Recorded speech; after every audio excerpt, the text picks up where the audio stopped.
Hi, I'm Brian Walsh with the Wisconsin Center for Technology Commercialization, CTC. In June, Seedlinked, a Viroqua-based agricultural startup, announced a $500,000 seed investment from Green Bay's Titletown Tech and an angel investor. Today, we have Seedlinked co-founders, Nicolas Enjalbert, and Dylan Bruce, and Titletown Tech partner, Neil Mix, with us to talk about this relationship. So before we jump into this, just a few points about our format today. So we're going to start with a 20 to 25 minute interview conversation with the group here, and then we'll do Q&A at the end. So if you have, if the audience has any questions, just type them into the chat box and we'll try and get to those at the end of the conversation.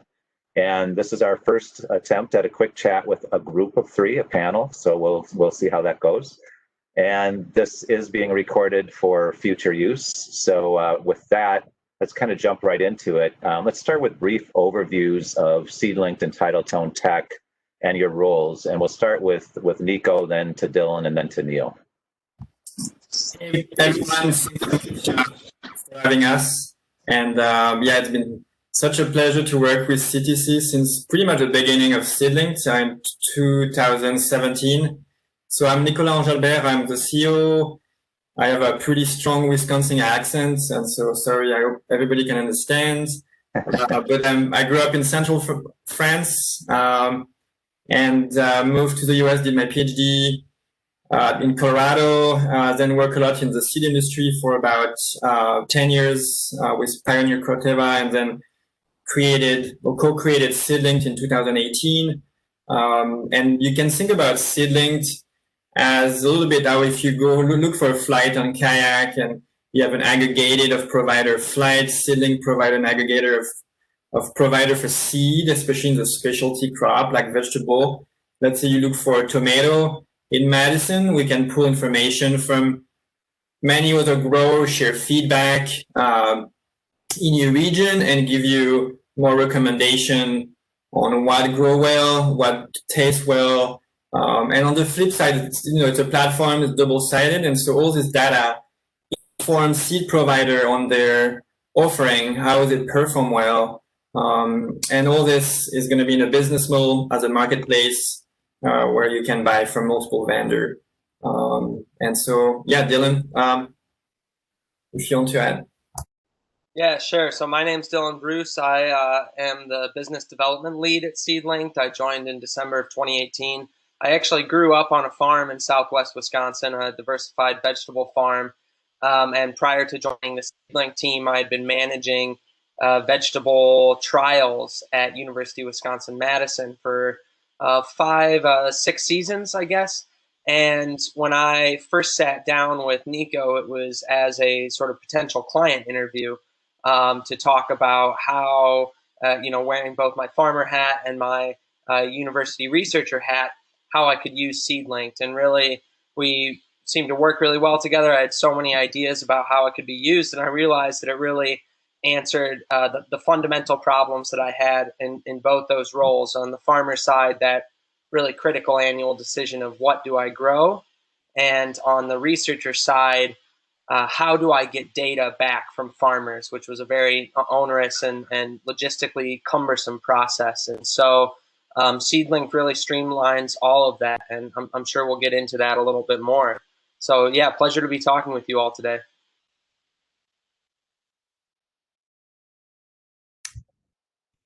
Hi, Brian.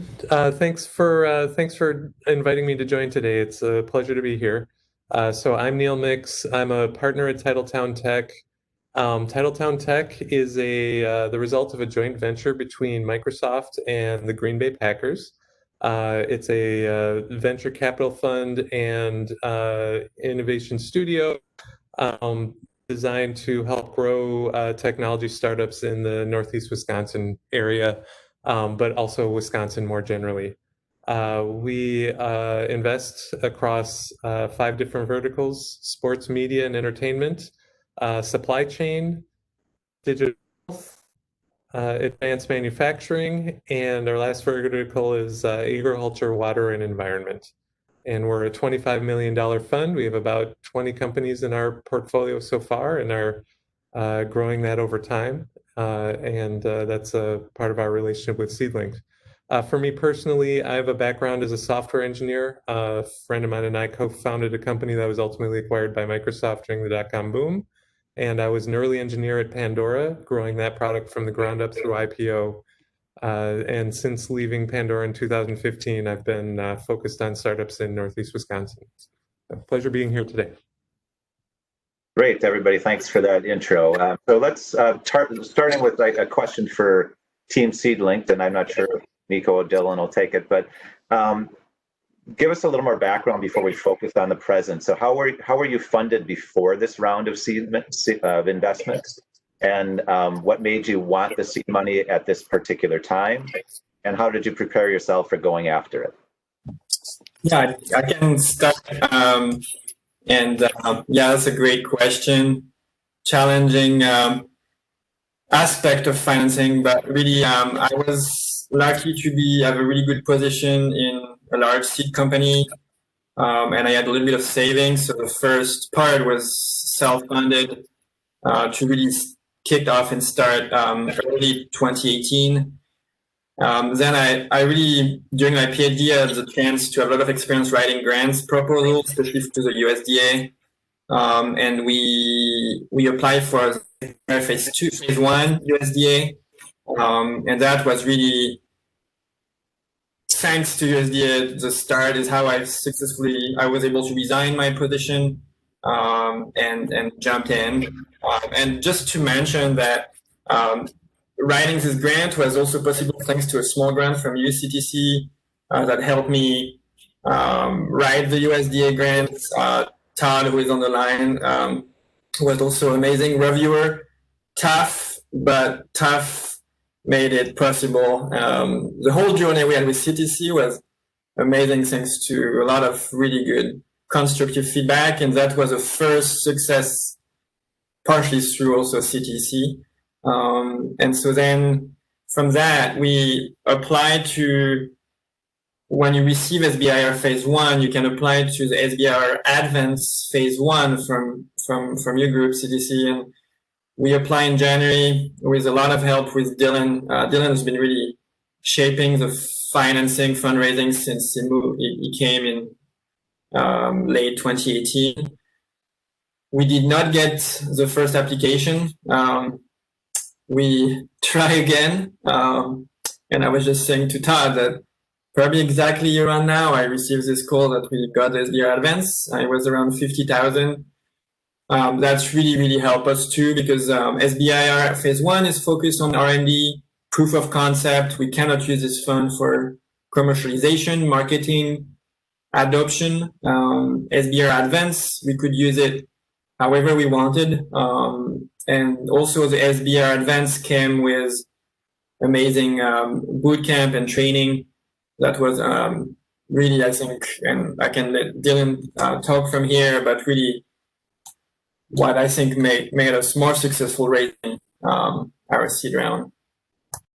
Yeah, I would add two things quickly there, which is first, in between our first and second application to the SBIR Advanced Program, we participated in the Governor's Business Plan Contest, also hosted by CTC. And, that was really key for us to help refine our pitch, really refine the way we communicate about it. Our founding team, we're a team of agriculturalists. And, this is really our first entrepreneurial venture for, particularly for Nico and myself. So that was really helpful. And, we were really bootstrapping at that early stage, to the extent that, the prize that we won there of the $3,000, helped us reach to that next point of being able to apply to the SBIR Advance. So I just wanted to mention that, and the opportunity to, sit down with the great folks that CTC brought together at that event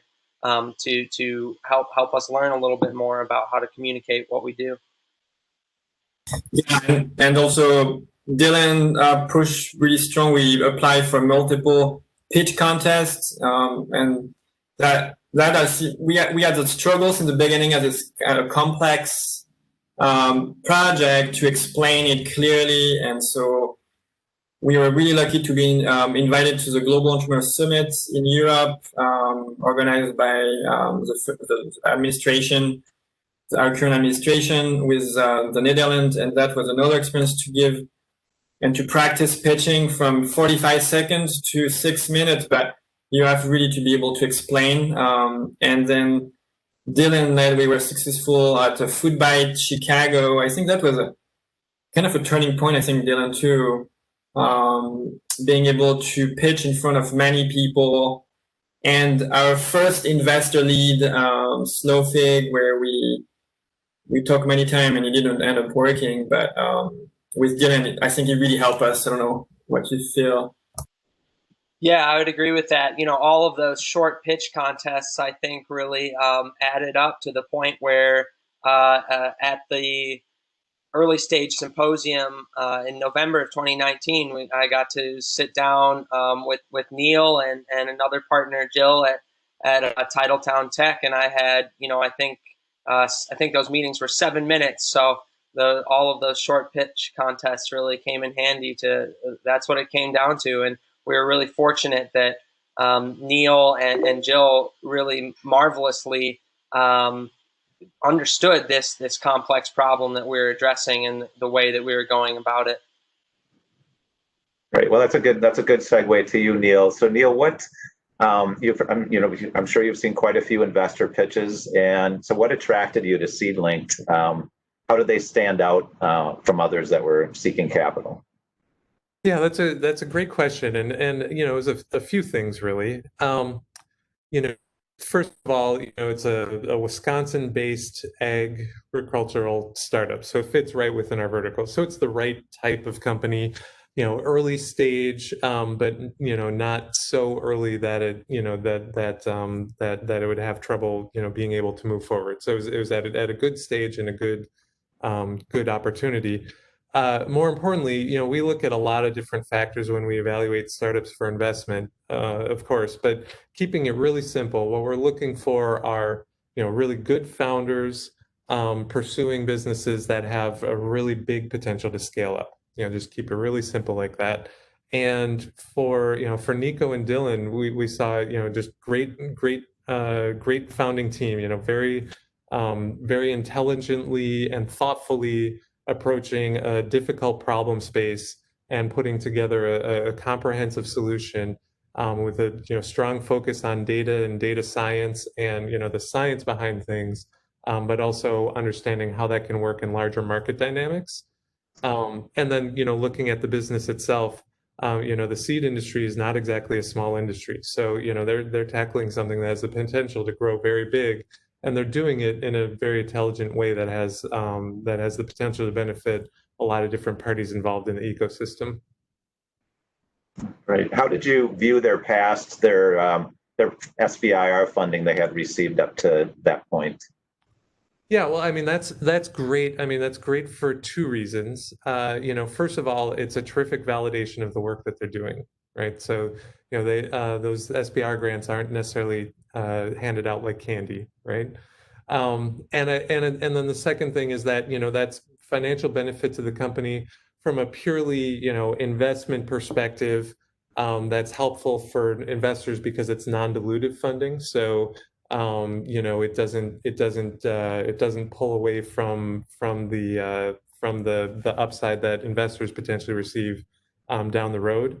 But I think, you know, more importantly than that is that it really helps keep the company on firm financial footing and provides good validation for what they're pursuing.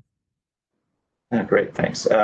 So Nico and Dylan, how long was it from the time you first pitched Titletown Tech to the time that you had a deal, and what did you need to do in that time period to convince them to work with you? Well, Dylan did the first pitch, and then I mean, it was like this end of December, right, Dylan, and then we closed. I mean, I did a screenshot of our bank account because I never received a check like this. It was early June, so about 5 months. And you know, bootstrapping entrepreneur, that $3,000 from a business contest is really important. When you receive this amount, is just definitely a huge step for us. And so we were still in the SBR Advance, and so we were still learning a lot how to communicate, refining our pitch, and so we were still able to leverage also the whole team from the SBR Advance, like Todd. And so that was super helpful to build up on number. They were pushing us on our value prop, but really based on number, based on primary market data. And part of the SBR Advance helped us do this primary market data, where we did close to 100 survey to really validate many of our assumptions, unvalidate or pivot. And I think that build up our pitch. We met CTO Eric, Dylan, and I the first time at Titletown. By the way, it's an amazing place, really good facility to be. We hope to leverage this more. And then we had multiple other calls, and then started from the term sheet, more, less friendly in terms, less pleasant in terms of negotiation of terms, working with lawyer, learning that legal counsel and lawyer are expensive, and how to work with Neil to try to send the least amount of email to the whole team, but try to work together and still having a big cost at the end. But yeah, I think it was end of March to end of May was more a legal aspect. He also pushed us to clean up the company, and that's an advice to entrepreneur, like as early as you can. If you can have a very clean legal structure, and don't be afraid to pay $5,000 to a lawyer instead of going to a free service. I would say it's so worth it early on. Or if you have somebody that you know that is really trusted, or if you have a pitch, sometime in pitch competition, you can have service, legal service. But early on, to have a clean from the contract you make. We had contract with the university with SBIR, and so that's probably some people in the call might be interesting. But just being super clear on the contract you have with the university, who own what, all those aspects, to have the right form of incorporation, make the seed round cheaper, easier, faster, and so yeah. Okay.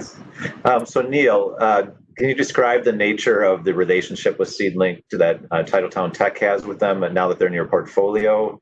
And in addition to money, what additional value do you and your team provide for Seedlinked? Yeah, sure. Going into an investment, a relationship is one of skepticism. Making sure, validating everything that the entrepreneur is saying is true, and deciding for yourself the market potential. Once you write the check and make that investment, now companies on the inside, and so we want to help them grow and help accelerate in every way that we can. So I'd say our relationship is there are a lot of investors out there who might just provide money and don't really interact with their portfolio companies that much. At Titletown, we're trying to really help our companies grow, provide the benefit of our own experience. And so, we have regular touch points with Nico and Dylan and the team to give feedback on where they're going, and to answer any questions that they might have, provide resources where we can, we also have a lot of touch points in terms of the connections that we provide. So, we have, one of our limited partners is this little company called Microsoft, and they provide a lot of help and resources. We have a technologist in residence who Microsoft provides as an employee of Microsoft that resides at Titletown Tech, who's available to connect internally to all the Microsoft resources that are available for startups. And that includes, the Microsoft for Startups program, where startups will actually get credits to use Azure and other software products, and tie into cross-selling programs, lots of benefits there. But then also connections to technical teams inside of Microsoft, where startups that need help or expertise or possible business development connections or next step, we get connections inside of Microsoft through our connections with them for that. Jason Zander, who heads up the Azure business unit, which I think is a $30 billion a year business unit. He is chief technology advisor for our fund. So he's also a great part and a great connection for our team. In addition to that, the University of Wisconsin has provided Aaron Kennedy as an entrepreneur in residence at Titletown Tech. So Aaron Kennedy was the founder of Noodles and Company. And he is just an incredible entrepreneur and a great coach. And so he works with all of our startups and all of our founders, coaching them on how to build and grow a business from the ground up in the way that he did as part of Noodles and Company. And then us as partners, we have our own background. I have a background with software engineering, as you know, and some success there. Jill Enos, managing director on our team, has experience with software assist startup services and venture-backed companies in the investment process. Craig Dickman, our managing director, he's was the through Fuel. He's a multiple time successful entrepreneur and just an incredible resource. He's also a board member of the Packers and very well connected in the community and with businesses all across the country. And so we look to bring all that connection and expertise and help our companies survive and thrive with all of the knowledge and experience that we have to bring to bear. So Nico, with all that, what milestones are you hoping to achieve with the funding, and what are your kind of challenges that are your biggest challenges right now? Yeah, first I just want to echo with Neil. I never would have imagined how outside of the funding an investor could help us. And every time with Dylan, we sit with Neil, Craig, Jill, or Aaron yesterday who joined the call. It's just like, with Dylan, we're just writing like as fast as we can. We are just learning so much, and it's really amazing how, in terms of business, even in software, because we have Neil, we have Jill, it's really helping all the time. And I realized even more yesterday, like, man, we need to leverage this even more. Like, it's just so powerful, and I think it's as powerful as the money we receive.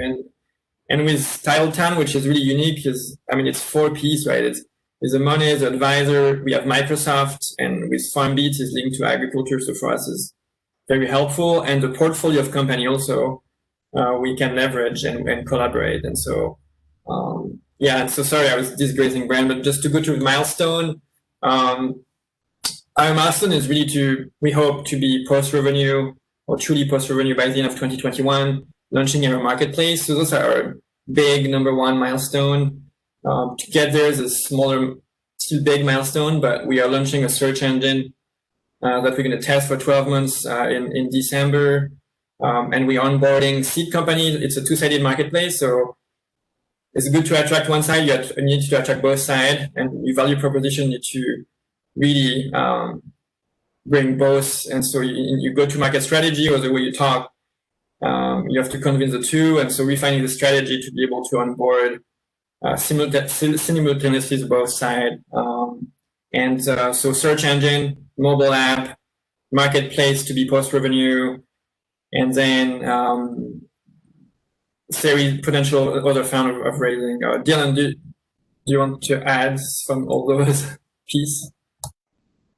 I think you covered it pretty well. The one other milestone is that around the same time as the search engine, we'll be launching a sort of seed subscription service in collaboration with sort of seed and agriculture and chef influencers and that curate a seed subscription for growers to participate on. And so it's really about onboarding users on both sides of the platform at this stage, and moving towards our main product, which is the marketplace.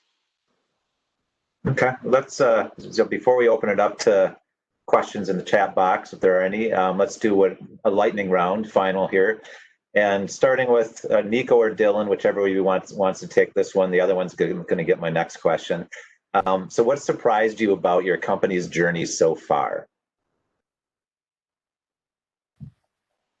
Go for it, Dylan. Well, I would say, it's been a roller coaster. I mean, it's which you read about and you hear about, but you have to live it to really know it. And there's some days where it seems like everything is going right and it's just incredible. And the next day, you're afraid that nothing is going to work. And for us, it's really been about building the right team and forging the right connections, like we have with Titletown. Yeah, and I think sorry, I just need to give one thing here. Being co-founder and being, for me, it's truly like being a first parent. It's kind of a second round of like so much learning and being so vulnerable, because it's really an idea that come out of you or with the co-founder, and from wherever side you come, if it's positive or negative, it just impacts you so much emotionally, that how to manage that and to remain sane, healthy, to be able to get this punch from both sides and be resilient, I think is something I never thought before. I feel we are so lucky to be in the Driftless in Viroqua or in Wisconsin, where we have a healthy environment, exercising, activity, and so forth, healthy food, and great people. I think is invaluable. Okay, and then beyond the milestones you're currently working on, what's further out on the horizon for you? Yeah, I think being really something we forget, it's a benefit corporation, it's the ethic, and it is so important for us, Dylan and I, and all the co-founding team. We have dreams, and I think we keep wanting to follow those dreams, and really boosting diversity in our agricultural system is like something that we are pursuing really, really at heart. And it's also a collaborative platform by sense, and so bringing diversity not only in plant and genetics, but in people working in the company, the clients and the people, providing information from chef, farmer, consumer, minority, and so forth is essential. And we have huge interest from the international community, which is overwhelming, and we don't have the cash to really execute. But in India and Africa, in Europe, we are already collaborating with large organizations, non-profit, to see how we can work. We just received a very large grant with different organizations for West Africa. And so there's also this piece of developing country helping fuel and feed in a more sustainable ag system. Sorry, it was a little long, but that's good. Well, I'd love to add a couple things there if I could. And one of the favorite things that we have gotten a lot of grant funding as a mission-driven social enterprise, and working with so many nonprofit and university partners. And one of the favorite things that we heard back is a few times from grant reviewers is that using this technology and what we're proposing to do, we don't yet know even what type of questions we'll be able to answer. This is something that's really new, especially in the specialty crop space. And we found, especially in our original pitches and approaching more conventional investors, that people frequently didn't get it, and they didn't get why the focus on small farms. And we forget that 70% of the world's food is produced by over 500 million small farms. And while the data revolution that we're all familiar with happening in agriculture is really doing a good job of serving those large, corn belt farms that we're smack dab in the middle of here in Wisconsin, we sometimes forget that it's the family farmers, the 85% of U.S. farms that are small to medium scale, that are getting a little bit left behind. And it's those smallholder farmers all over the world that really, that's where the potential is, the largest potential for our technology to truly impact. And I believe it. We don't yet know what type of questions we'll be able to answer. And it's going to be groundbreaking, I truly believe. And that's why we're here, dedicating so many hours and so much overtime to this project. Yeah, great. So finally, Neil, what advice do you have for other founders that want to work with Titletown Tech or investors in general? Yeah, I would say that's a great question. I would say always remember when you're seeking investment that you're at the beginning of a business partnership. And so you want to focus on fit, as much or more than money. I always like to say that, fundraising is a marketing exercise. You're trying to make your company as appealing to a potential stock buyer as possible. But it's different than traditional marketing. In traditional marketing, you're trying to make your product as appealing to as many people as possible. In fundraising, you just need to find one buyer. So you're going to get a lot of no's, and that's okay. The key is to make sure that you got yourself positioned correctly so that when the right buyer comes along, the right partner comes along, you can make the deal happen. Great. Well, thank you all. Margaret, are there any questions in the chat box? Yeah, we've covered most of them, but for Neil, are there any common mistakes that companies make that prevent you from funding them? How long do we have? Oh, no. That's a great question. I think the biggest mistake would be not focusing on the market potential enough. So for venture capital in particular, the return on the investment has to be very large, and so your business has to be able to grow substantially. So there's focusing on the market potential, and then the other big mistake I see is not validating the product before you build it. I think there's a common conception that brilliant people just sort of incept these great product ideas and they go and they build it and then they take it to market and it grows like crazy. And the reality is that the successful entrepreneurs I've worked with and seen, they're constantly testing their ideas. They're constantly engaging with prospective customers, and they're validating the concept before they put a lot of money and effort into building it. And so that's one of the things that we're always looking for is, how have you validated that this is actually going to work in market? So the pitches that come in where, we need a bunch of money to build a whole bunch of software, and then we're going to go see if customers like it. That just doesn't play well in our world because that's a substantial amount of risk to take on, and you can de-risk through a customer engagement process. And if I may, just to respond to Neil, Sbir phase 1 really allow us to do a lot of testing, maybe too much testing. In software, I feel that this morning I could not get out of my bed because I know there was a lot of bugs, and I know I'm going to have a lot of email and frustrated people when they told me this is just not working. And are any other questions, Margaret? Nope, we've covered everything else. Sounds good. All right. Well, thanks, Nico, Dylan, and Neil for being willing to join us and share your relationship and path to commercialization. And we definitely look forward to see what's coming next. So before saying goodbye, I want to remind our audience that CTC is a Wisconsin state-funded resource to help you navigate the SBIR and STTR process. We offer one-on-one counseling, microgrants to aid in the proposal writing process, pre-submission reviews, and lean startup programming to help you get your innovative ideas to market. Since this quick chat has had a USDA angle to it, I want to remind people that the upcoming USDA SBIR submission deadline is I believe October 22nd for phase 1 proposals. And as I mentioned, CTC can help you with that. So please don't hesitate to schedule a free counseling session with us. And again, thanks Nico, Dylan, and Neil, and everybody for joining us. This has been Brian with CTC for a quick chat. We'll see you next time.